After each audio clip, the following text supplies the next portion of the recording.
You are listening to the Speech Space Podcast, a podcast full of tips and resources for SLPs. I'm your host, Jessica Cassidy, and this is episode 96.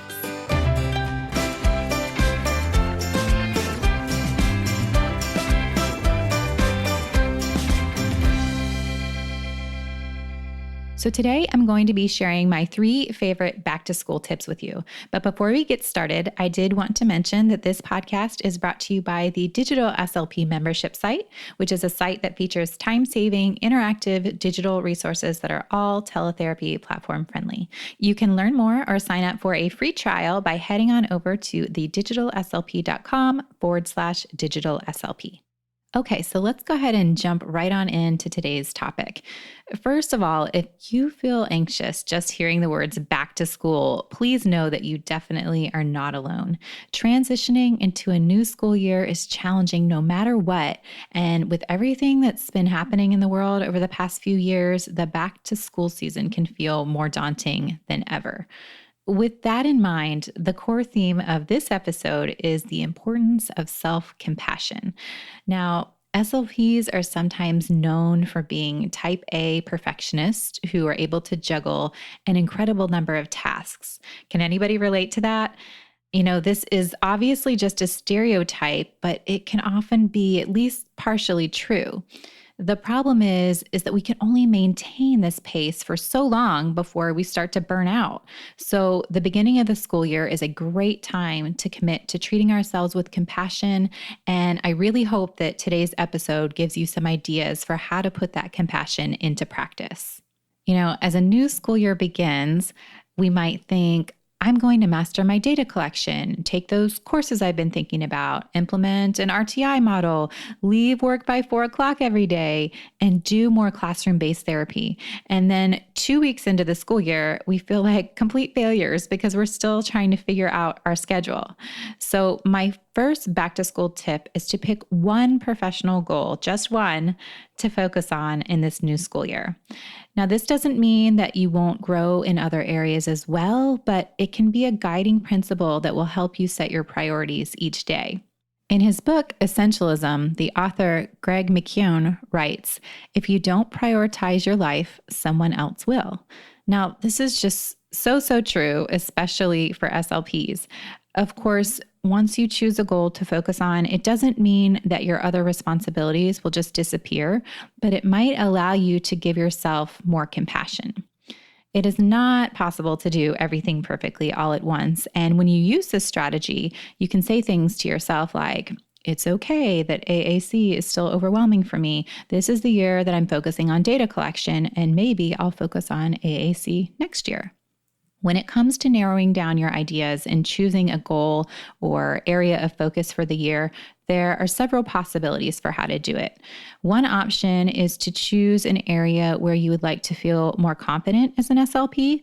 So it could be data collection, AAC, curriculum-based therapy, or whatever feels the most meaningful for you right now. Another option for narrowing down your area of focus is to think about your values. What really matters to you as an SLP? If it's connection and relationships, then maybe your goal is related to communicating with families. If it's collaboration, then maybe your goal is related to checking in with teachers. If it's curiosity, then maybe your goal would be related to doing more professional development. So using your values to guide your work can be a very powerful thing. Now, a third way to select a professional goal for the year is to consider what makes your work situation unique to you. Are you supporting a new population? Are you doing teletherapy? Are you supervising a SLPA for the first time? Consider tying your goal to your specific circumstance. So now that we've covered narrowing our focus and focusing in on one thing at a time, let's move on to our second tip. I think this one could be challenging, but it's another really great way to be compassionate to yourself. The first tip that we talked about involved choosing something to focus on during the school year. Now, the second tip is the opposite in many ways. So for this one, you're going to consider choosing one thing that you're not going to do this school year, something you will say no to as much as possible, or something that you simply won't prioritize in your work. Now, this idea gives us an opportunity to look honestly at our workload and think about which tasks are fundamental to what we do and which ones are not. So, for example, you might be spending a lot of time decorating your office for holidays throughout the year, or maybe you volunteer for after school activities. Maybe you serve on a school committee. All of these activities are wonderful, but they might not be essential. So, what could you let go of just for this year?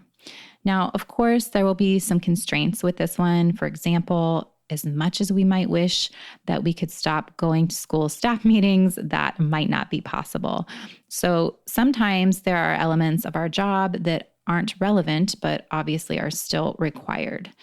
So for this tip, the idea is to find something that you've been telling yourself that you should do, and then change that story. Give yourself permission to be imperfect and to take something off your own plate. All right, so let's move on to our final back to school tip. Like all of these tips that we've talked about so far, this one is something that might not necessarily be easy in the moment, but it's really going to pay off in the long run. So for this one, take a holistic view of your week and think about some of the areas where it might be helpful to implement ongoing systems. Now, when I use the word systems, I'm not talking about making things complicated. Ideally, putting systems in place is going to make your life easier. So a system can be any sort of routine, ritual, or recurring strategy. And the basic idea is to find ways to make some of your tasks a bit more automatic so that they require a little less cognitive energy. This could involve things like recurring calendar reminders so you don't have to stress about surprise IEP deadlines, or building documentation time into your sessions, or creating a library of report templates so you don't have to constantly start from scratch. Now, this overall idea also involves self-compassion, because when you're building these systems, you're reminding yourself that your time is valuable and that you deserve to have structures in place that allow you to use your time for the things that really matter to you in your work. So I hope that these tips are useful for you this school year and that they give you some ideas for how to make this a great year. I'm sending all of you my very best wishes as you go back to school. You've got this. If you enjoyed this podcast, I would love it if you would take a moment to leave a 5-star review to make it easier for fellow SLPs to find us. We release new episodes twice a month on the first and third Tuesdays. And please don't forget to check out thedigitalslp.com/digitalslp if you are interested in exploring the membership and other content. Thanks so much for listening.